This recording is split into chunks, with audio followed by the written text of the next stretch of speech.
रहीम अस्सलाम वालेकुम बखैर रागले it's me Atif वक्कास। और आज हम एनएमडी केट के इस लेक्चर नंबर 4 में बात करेंगे मोमेंटम की। मोमेंटम, यस, लीनियर मोमेंटम की मैं बात कर रहा हूँ। तो linear momentum is the product of mass and velocity. Vector quantity है क्योंकि वेलोसिटी एक वेक्टर क्वांटिटी है, ये किसी भी स्केलर के साथ मल्टीप्लाई होकर वेक्टर ही रहती है। सो momentum is a vector quantity, it's the product of mass and velocity. अगर इसकी डिफिनेशन की जाए तो it's a quantity of motion in a body. जिस तरह क्वांटिटी ऑफ मैटर को मास कहते हैं, इस तरह क्वांटिटी ऑफ मोशन को मोमेंटम कहते हैं। अगर बॉडी रेस्ट पे है तो उसकी क्वांटिटी ऑफ मोशन जीरो है, यानी उसका मोमेंटम जीरो है। अगर वो मोशन में है तो उसका कोई मोमेंटम होगा जो उसके मास और वेलोसिटी के प्रोडक्ट से मिलेगा। अब उसके यूनिट्स को अगर देखें तो चूंकि मास और वेलोसिटी का प्रोडक्ट है तो इस किलोग्राम इंटू मीटर पर सेकेंड। और दूसरा यूनिट न्यूटन सेकेंड भी है, इस पर आगे हम बात करते हैं क्योंकि चेंज इन मोमेंटम जो है वो फोर्स और टाइम का प्रोडक्ट होता है, इसलिए न्यूटन सेकेंड भी इसका एक यूनिट है। अच्छा, ये चेंज इन मोमेंटम डिस्कस करने से पहले हम न्यूटन लॉज को पहले देख लेते हैं। न्यूटन लॉज में 3 लॉज हमारे पास हैं। पहला लॉ तो ये है कि जी अगर किसी सिस्टम के ऊपर एक्सटर्नल फोर्सेस का जो सम है वो ज़ीरो हो जाए, यानी कोई एक्सटर्नल फोर्स ना हो, बाहर से कोई फोर्स किसी सिस्टम पे ना लगे, तो उस सिस्टम में कोई एक्सेलरेशन प्रोड्यूस नहीं हो सकती। सिस्टम से मेरा मतलब एक पार्टिकल हो सकता है या सिस्टम ऑफ पार्टिकल हो सकता है। अगर ज़्यादा पार्टिकल है तो ये एक्सेलरेशन उसके सेंटर ऑफ मास की होगी। बहरहाल अगर किसी मास पे फोर्स नहीं लग रही है एक्सटर्नली तो वो एक्सेलरेट नहीं होगा, यानी उसकी वेलोसिटी कांस्टेंट रहेगी, यानी उसका मोमेंटम कांस्टेंट रहेगा। तो इसी को लॉ ऑफ इनर्शिया कहते हैं, क्योंकि किसी भी ऑब्जेक्ट का अगर मास है तो उस मास की वजह से उसमें इनर्शिया है, यानी वो अपने स्टेट में चेंज नहीं चाहता। अगर रेस्ट पे है तो रेस्ट पे रहना चाहता है, अगर मोशन में है तो मोशन में रहना चाहता है, जब तक कि कोई फोर्स एक्सटर्नली उस पर ना लगे। So it's first law of Newton. Then second law में जो है फोर्स जो है उसकी अब क्वांटिटेटिव एनालिसिस है कि जी फोर्स, पहले में तो फोर्स की ज़रूरत को देखा कि देखें एक्सेलरेशन प्रोड्यूस करने के लिए फोर्स ज़रूरी है, तो ये फोर्स को डिफाइन करता है, ठीक है। अब सेकेंड लॉ में वो कहता है कि जी कितनी फोर्स कितनी एक्सेलरेशन प्रोड्यूस कर सकते हैं, तो इसकी क्वांटिटेटिव एनालिसिस है। अब आप देखें कि फोर्स जो है दैट इज इक्वल टू, चूंकि पहले हमने कहा कि मोमेंटम कांस्टेंट होता है अगर एक्सटर्नल फोर्स जीरो होता है, तो ये वैसे law of conservation of momentum भी है कि अगर एक्सटर्नल फोर्सेस का सम जीरो हो तो मोमेंटम कंजर्व रहता है। तो अगर मोमेंटम में चेंज प्रोड्यूस करना है तो सेकेंड लॉ है। सेकेंड लॉ इसी के मुतालिक क्या वो कहते हैं कि जी force, applied force is actually rate of change of momentum. तो अप्लाइड फोर्स जो है मोमेंटम के अंदर पर यूनिट टाइम जो चेंज आता है उसको फोर्स कहते हैं, अप्लाइड फोर्स की इक्वल होता है। सो यहां से फोर्स की एक डिफिनीशन हमारे पास आ जाती है कि it's the rate of change of momentum. और इसको आपने स्कूल में भी पढ़ा है कि जी मास और एक्सेलरेशन का प्रोडक्ट है। अगर आप मास को कांस्टेंट मान लें तो ये चेंज का साइन सिर्फ वेलोसिटी के साथ होगा, v final minus v initial, तो mass multiplied with change in velocity पर unit time, that is mass into acceleration. तो फोर्स जो है इस तरह भी लिखा जा सकता है। बहरहाल अगर मास गिवन हो, एक्सेलरेशन गिवन हो, फोर्स मालूम की जा सकती है। फोर्स गिवन हो, मास गिवन हो, एक्सेलरेशन प्रोड्यूस की जा सकती है, and you can use these equations.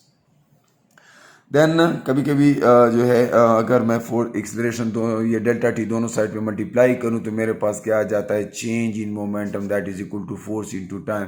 इसी को इम्पल्स कहते हैं। यहाँ पर मैंने एवरेज फोर्स लिखा है क्योंकि जब दो चीज़ें, ये आमतौर पर इम्पल्सिव फोर्सेस ऐसे केसेस में होता है जब दो बॉडीज जो है बहुत कम टाइम के लिए आपस में कंटेक्ट में आते हैं, यानी कोलिजन्स वगैरह में, या कोई बैट्समैन बॉल को हिट कर रहा है या कोई फुटबॉलर बॉल को किक कर रहा है। तो जिस टाइम तक वो जिस चीज़ से उसको किक कर रहा है, फॉर एग्जांपल फुटबॉलर है बॉल को किक करता है, तो पैर और बॉल के दरमियान का जो टाइम ऑफ कांटेक्ट होता है वो ये डेल्टा टी है। और उस दौरान ये फोर्स कांस्टेंट नहीं रहता। जब वो कांटेक्ट में आते हैं तो फोर्स की कोई और वैल्यू होती है, फिर आहिस्ता आहिस्ता वो फोर्स की वैल्यू बढ़ती है, और फिर जब वो एक दूसरे से सेपरेट होते हैं वो ऑब्जेक्ट्स, तो फोर्स की वैल्यू कम होती है। इसलिए हमने एवरेज फोर्स लिख लेना है। तो average force multiplied with the time you get the change in momentum that is caused by that impact. इस कोलिशन की वजह से, इस इम्पैक्ट की वजह से जो मोमेंटम में चेंज आई, उसी को हम इम्पल्स कहते हैं। और यहाँ से पता भी चलता है कि force multiplied with delta T, so it is Newton second, and Newton second is the unit of change of momentum, because change in momentum is also moment. Then Newton का थर्ड लॉ है कि हर action का एक reaction होता है। Action भी force है, reaction भी फोर्स है। वो दोनों एक दूसरे के अपोजिट डायरेक्शन में होते हैं, सेम मैग्नीट्यूड होता है, लेकिन वो एक दूसरे को बैलेंस नहीं कर सकते। रीज़न ये है कि दोनों एक बॉडी पे एक्ट नहीं करते। फोर्स एक्शन और रिएक्शन दो डिफरेंट बॉडीज पे एक्ट करता है, इसलिए they can not cancel each other, they can not balance each other. Then we move to the situation when there is a conservative system. Conservative system जो है isolated system. Isolated system से मतलब ये होता है कि एक्सटर्नल फोर्सेस जीरो हों। For example दो मासेस आपस में कोलाइड कर रहे हैं, तो ये उनके दरमियान इंटरनल फोर्स, सिर्फ वो कोलिजन की वजह से वो एक दूसरे को एनर्जी ट्रांसफ़र कर सकते हैं, बाहर से कोई जो एनर्जी जो है उनको इफेक्ट नहीं कर रही। तो ऐसी सूरत में हम कहते हैं कि सिस्टम का टोटल मोमेंटम जो है वो कंजर्व्ड रहता है, चाहे वो दोनों ऑब्जेक्ट्स इलास्टिकली कोलाइड करें या इन इलास्टिकली। कोलिजन जो है कुछ टाइम के लिए दो ऑब्जेक्ट्स का एक दूसरे के करीब आना और एक दूसरे को इम्पैक्ट के बाद मोमेंटम ट्रांसफ़र करना या काइनेटिक एनर्जी ट्रांसफ़र करना, इसी को कोलिजन कहते हैं। तो कोलिजन की दो किस्में हैं, एक इलास्टिक कोलिजन है, एक इन इलास्टिक कोलिजन है। इलास्टिक कोलिजन में बिफोर कोलिजन जो पार्टिकल्स आपस में कोलाइड करते हैं उनके मोमेंटा को आपस में ऐड कर दें, उसको मैंने पी आई लिखा है before collision initially, and after collision को मैंने पी एफ लिखा है। It is actually the sum of the momenta of the particles after collision. तो ये दोनों आपस में सेम रहते हैं। Total energy before and after collision same रहती है, और kinetic energy before and after collision same रहे तो ऐसी कोलिजन को हम इलास्टिक कोलिजन कहते हैं। लेकिन कुछ कोलिजन्स रियल लाइफ में ऐसी होती हैं जो कि इलास्टिक नहीं होती, तकरीबन कोलिजन्स इन इलास्टिक होती हैं। तो उनमें फिर यह होता है कि मोमेंटम फिर भी इनिशियली और फाइनली सेम रहता है, क्योंकि मैंने यहाँ पे बात की है कि आइसोलेटेड सिस्टम का टोटल मोमेंटम कंजर्व रहता है, क्वांटिटी ऑफ मोशन उसमें कंजर्व रहती है। और फिर का इनिशियल और काइनेटिक फाइनल टोटल एनर्जीज जो हैं वो भी सेम रहती हैं। ज़ाहिर है एनर्जी भी कंजर्व क्वांटिटी है, लेकिन काइनेटिक एनर्जीज जो हैं वो सेम नहीं रहते। Initial kinetic energy is not equal to final kinetic energy. It is actually the sum of kinetic energies initially when the collision जब तक नहीं हुई थी, और ये आफ्टर कोलिजन है उनके काइनेटिक एनर्जीज का सम। फिर अगर हम बात करें की न्यूमेरिकल प्रॉब्लम्स की सोल्यूशन के हवाले से, इन बेस पे बहुत सारे क्वेश्चन बन सकते हैं। तो अगर कोई कोलिजन के प्रॉब्लम्स हों, यानी मोमेंटम की कंजर्वेशन पे बड़े प्रॉब्लम्स आ सकते हैं, तो तीन तरह के प्रॉब्लम्स, तीन टाइप ऑफ क्वेश्चंस मैं यहाँ पे डिस्कस करूँगा। मैं इसकी एग्जांपल्स वगैरह नहीं करूँगा, लेकिन तीन बेसिक चीज़ें आपको बता दूँ और वो सारे इस फार्मूला से होंगे। कोलिजन चाहे इलास्टिक है या इन इलास्टिक है, बगैर ये सोचे आप हमेशा ये फार्मूला यूज़ कर सकते हैं कि जब दो ऑब्जेक्ट आपस में कोलाइड करें, एक का मास m1 है, दूसरे का मास m2 है, एक की वेलोसिटी v1 है, दूसरे की वेलोसिटी v2 है, तो पहले का मोमेंटम m1 v1, दूसरे का मोमेंटम m2 v2। जब वो कोलाइड करते हैं तो बिफोर कोलिजन जो है उनके मोमेंटा का सम मैंने लेफ्ट हैंड साइड पे लिखा है। आफ्टर कोलिजन m1 वही रहता है, m2 वही रहता है, लेकिन उनके मोमेंटा के उनकी वेलोसिटीज चेंज हो जाती हैं। तो पार्टिकल 1 का जो मोमेंटम होता है after collision that is m1 v1 dash, particle 2 का जो मोमेंटम है after collision that is m2 v2 dash. तो ये आप हमेशा ये फार्मूला यूज़ कर सकते हैं किसी भी प्रॉब्लम को सॉल्व करने के लिए। अक्सर ये होता है कि आपसे फाइनल वेलोसिटी मांगी होती है किसी दोनों में से किसी एक की, और एक की दी होती है और बाकी सारा डेटा मौजूद होता है, तो इसी इक्वेशन को रीअरेंज करना है। इस पे तीन तरह के आमतौर पर मैंने प्रॉब्लम्स देखे हैं मुख्तलिफ टेस्टों में जो आते हैं। वो एक तो गन और बुलेट के जो है एग्जांपल्स, यानी बुलेट की वेलोसिटी दी होती है, गन की रिकॉइल वेलोसिटी मांगी होती है। तो फिर आप उसमें ये करेंगे कि इनिशियली मैं इसको इस तरह लिखूंगा कि गन और बुलेट का टोटल मास कैपिटल M,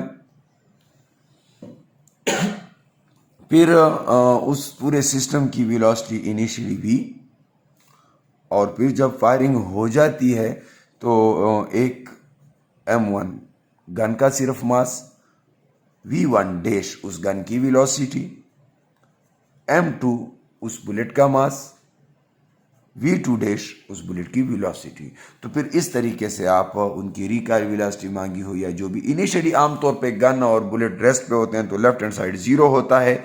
फिर आपने क्या करना है, इस इक्वेशन में m1v1 dash is m2v2 dash, इसको रीअरेंज करके यहाँ से अननोन फाइंड कर लेना है। तो ये इस तरह के प्रॉब्लम्स आप इस इक्वेशन से सॉल्व कर सकते हैं। It's the same equation like this. Then nucleus कभी कभी दिया होता है कि एक न्यूक्लियस है और उससे कोई पार्टिकल निकला, अल्फा निकला, बीटा निकला, कोई भी पार्टिकल निकला, तो फिर उसमें जो है उसका मोमेंटम क्या होगा। तो उस केस में भी इनिशियली अगर न्यूक्लियस का कोई मोमेंटम है mv, या वो रेस्ट पे होगा, लेकिन मैं जनरल फॉर्म लिख रहा हूँ, हो सकता है कभी ये कह दे कि इस वेलोसिटी से जा रहा था वो न्यूक्लियस, तो फिर आपने उसी की उसका पूरे न्यूक्लियस का मास और उसकी वेलोसिटी लिख लेनी है, ठीक है।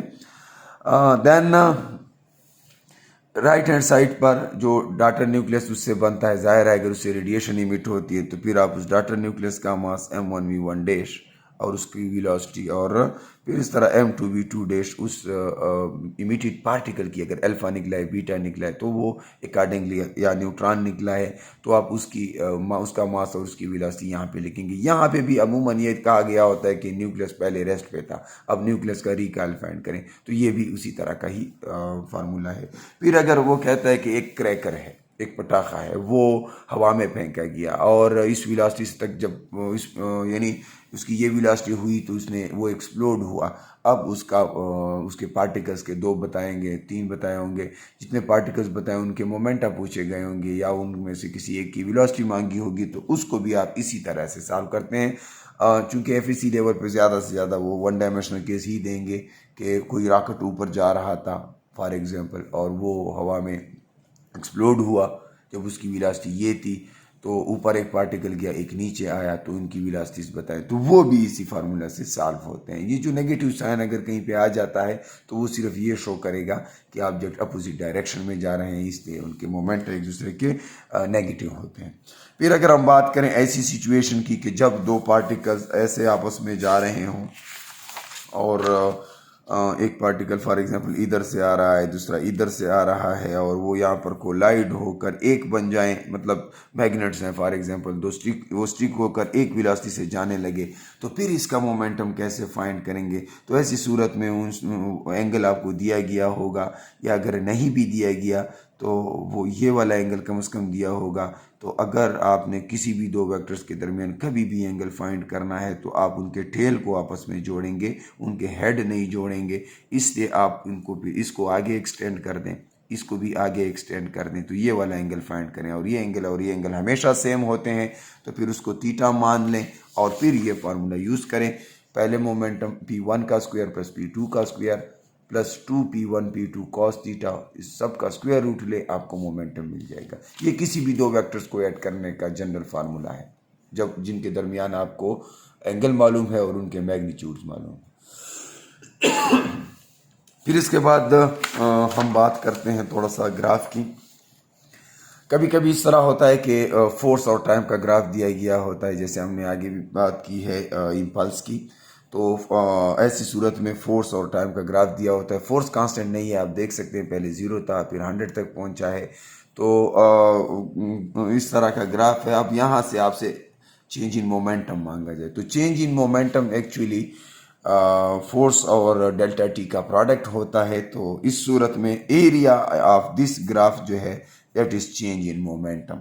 तो आप इस तरीके से फाइंड करें, ये एरिया फाइंड करें। ट्रायंगल का एरिया होता है half base multiplied with height. Height जो है फोर्स है 100 न्यूटन, और जो है बेस जो है वो डेल्टा टी है, तो इससे आपको चेंज इन मोमेंटम आ जाएगा। मैंने कैलकुलेट कर लिया है 8 मिली सेकेंड्स में है, तो मैंने इस तरह किया कि 8 मल्टीप्लाई बाई 10⁻³ कहा और फिर इसको 100 से मल्टीप्लाई किया और इसका हाफ लिया। इससे मेरे पास 400 जो है मल्टीप्लाइड विद 10⁻³ न्यूटन सेकेंड। फिर इसी में इस तरह भी क्वेश्चन पूछा जा सकता है कि जी फाइनल वेलोसिटी बताएं 8वें सेकंड पे, 4थे सेकंड पे, तो आपने अकॉर्डिंगली वही डेल्टा टी, जो चूंकि डेल्टा पी मैंने 8 सेकंड तक का फाइंड कर लिया है, तो 8वें सेकंड पे इसकी जो वेलोसिटी होगी वो मांगी है फाइनल वेलोसिटी। इनिशियल वेलोसिटी 0 दी गई है, तो फिर आपने क्या करना है, इसी मोमेंटम को, सिर्फ यही मोमेंटम जो गिवन है, चूंकि डेल्टा पी जो है, इनिशियल मोमेंटम अगर जीरो है तो डेल्टा पी और फाइनल मोमेंटम एक ही है, इसलिए फाइनल मोमेंटम में मास आपको मालूम है, वेलोसिटी मांगी गई है, फाइनल मोमेंटम यही होगा जो हमने कैलकुलेट किया, तो इसको सिर्फ मास पे डिवाइड कर दें और मास पे डिवाइड करने से आपको फौरन वेलोसिटी मालूम हो जाएगी। सो इस तरह से आप ग्राफ से भी जो है चेंज इन मोमेंटम फाइंड कर सकते हैं। फिर कभी कभी ये होता है कि काइनेटिक एनर्जी की वैल्यू बताई होती है, मोमेंटम मांगा होता है, तो आपने ये फार्मूला यूज़ करना है। ये p²/2m के फार्मूले से मैंने इसको रीअरेंज किया है मोमेंटम के लिए।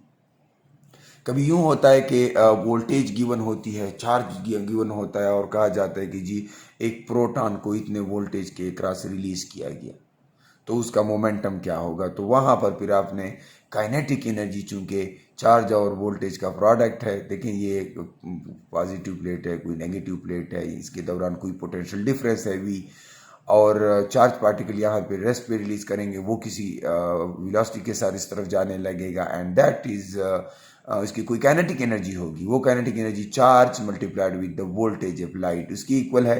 तो ये काइनेटिक एनर्जी की वैल्यू यहाँ पर मैंने सब्स्टिट्यूट की, तो मुझे ये फार्मूला मोमेंटम का मिला। तो ऐसी सूरत में मोमेंटम इस फार्मूला से फाइंड करेंगे, ठीक है।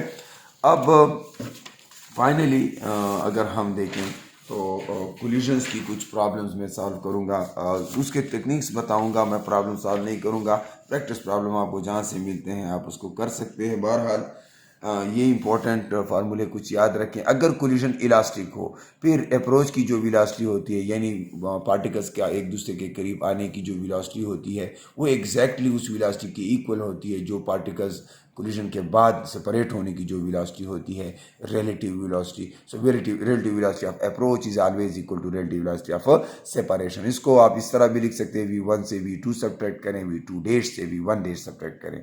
ये डैश जो इसमें आया है ये फाइनल वेलोसिटीज हैं, ये पहले वाली इनिशियल वेलोसिटी हैं, 1 for particle 1 and v2 for particle 2। इसको इस तरह भी लिखा, ये 3 लिखने के इसके मुख्तलिफ तरीके हैं। हाँ, अब अगर कहीं पे आ जाएगी जी इलास्टिक कोलिजन है, मासेस गिवन हो, ठीक है, और जी आपने फाइनल वेलोसिटीज फाइंड करनी है, तो इसका बड़ा आसान तरीका, ये 2 फार्मूले अगर आपको याद हो जाएं, सारे प्रॉब्लम्स इससे सॉल्व हो सकते हैं, ठीक है। ये इन फार्मूले से जो प्रॉब्लम सॉल्व होते हैं ना, वो भी इससे सॉल्व हो सकते हैं, ठीक है। तो ये है कि यहाँ पर अगर आपने फर्स्ट पार्टिकल की फाइनल वेलोसिटी फाइंड करनी है तो मास 1 से मास 2 सब्ट्रैक्ट करना है, डिफरेंस डिवाइडेड बाय द सम। अगर आपने v2 की फाइनल वेलोसिटी फाइंड करनी है तो फिर आपने यहाँ पर m2 से m1 सब्ट्रैक्ट करना है, डिवाइडेड बाय द सम।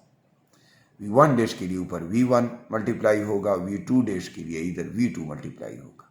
फिर हम दूसरे टर्म की तरफ जाते हैं, चूंकि v1 का काता तो यहाँ पे ख़त्म हो गया, यहाँ पे अब यहाँ पे v2 रह गए, v2 के साथ m2 लगेगा, 2m2 बाई सम वही रहेगा।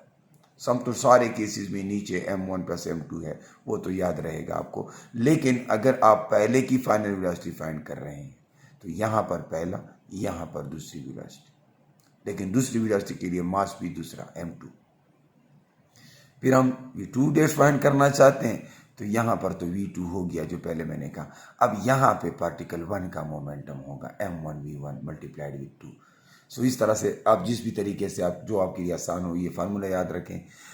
कभी कभी इस तरह होता है, मैं इसके लिए शॉर्टकट्स कुछ इसमें आप बना सकते हैं अपने लिए। अगर मासेस एक जैसे हों तो फिर ये है कि ये पोर्शन लिखने की ज़रूरत भी नहीं होगी, क्योंकि m1 और m2 सब्ट्रैक्ट हो जाएंगे एक दूसरे, इधर 2m रह जाएगा, नीचे भी m प्लस m2m हो जाएगा। तो जो वेलोसिटी ऑब्जेक्ट 1 की पहले थी वो अब सेकंड की हो जाएगी, और सेकंड की जो पहली वेलोसिटी थी वो अब फर्स्ट की हो जाती है, यानी वो वेलोसिटीज एक दूसरे के साथ एक्सचेंज कर लेते हैं। फिर अगर मास 1 बहुत बड़ा हो मास 2 से, तो कोलिजन के बाद मास 1 की वेलोसिटी पे कोई फर्क नहीं पड़ेगा, लेकिन मास 2 की वेलोसिटी उसके डबल हो जाएगी जो v1 की थी। हाँ, अगर पहले वो रेस्ट पे हो।